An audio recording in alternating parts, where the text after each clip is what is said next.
Aksi penganiayaan brutal menggunakan senjata tajam kembali menggemparkan warga Kabupaten Lumajang, Jawa Timur.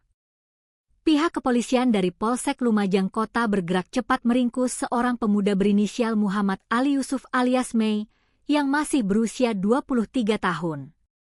Warga Desa Jeruk, Kecamatan Gucialit ini nekat membacok korbannya yang bernama Rizky dengan cara ekstrim, yakni melemparkan sebilah samurai dari jarak dekat hingga mengakibatkan luka robek serius.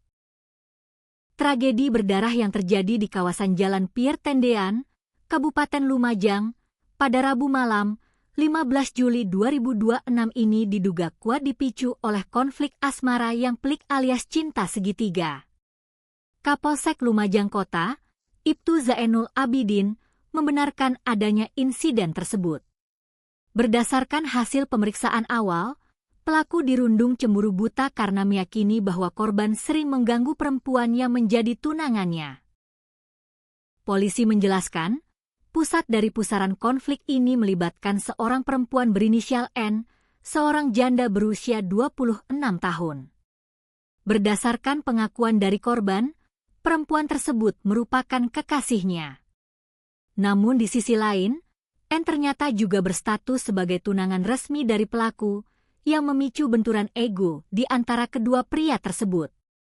Peristiwa menegangkan ini bermula sekitar pukul 20.30 WIB ketika korban menemui N untuk mengikuti latihan tari karnaval di Desa Boreng, Kecamatan Lumajang.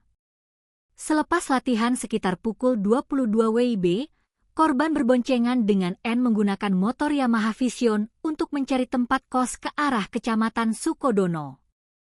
Di tengah jalan, pelaku tiba-tiba muncul mengendarai motor Yamaha Mio untuk menjemput paksa N. Setelah N pergi bersama pelaku, korban yang penasaran berusaha mencari keberadaan mereka dan melacaknya hingga ke sebuah warung makan di Jalan Pier Tendean. Pertemuan di warung makan tersebut langsung memicu adu mulut hebat. Pelaku yang tersulut emosi sempat mengambil sebilah parang pendek dari tempat kerjanya. Korban sempat kabur ke arah utara, namun tak lama kemudian memutuskan kembali untuk menghentikan motor pelaku di pinggir jalan demi menyelesaikan masalah secara baik-baik. Namun alih-alih berdamai, pelaku justru kembali mengambil senjata tajam lainnya, yaitu sebilah samurai, hingga memegang dua senjata tajam sekaligus di kedua tangannya. Merasa jiwanya terancam, korban langsung menyalakan motor untuk melarikan diri. Saat itulah, pelaku melemparkan kedua senjata tajam tersebut dari jarak sekitar 2 meter. Lemparan samurai itu telak mengenai bagian pinggang kiri korban hingga menyebabkan luka robek yang cukup dalam. Korban segera dilarikan ke rumah sakit untuk mendapatkan penanganan medis, sementara pihak keluarga langsung melaporkan kejadian ini ke polisi.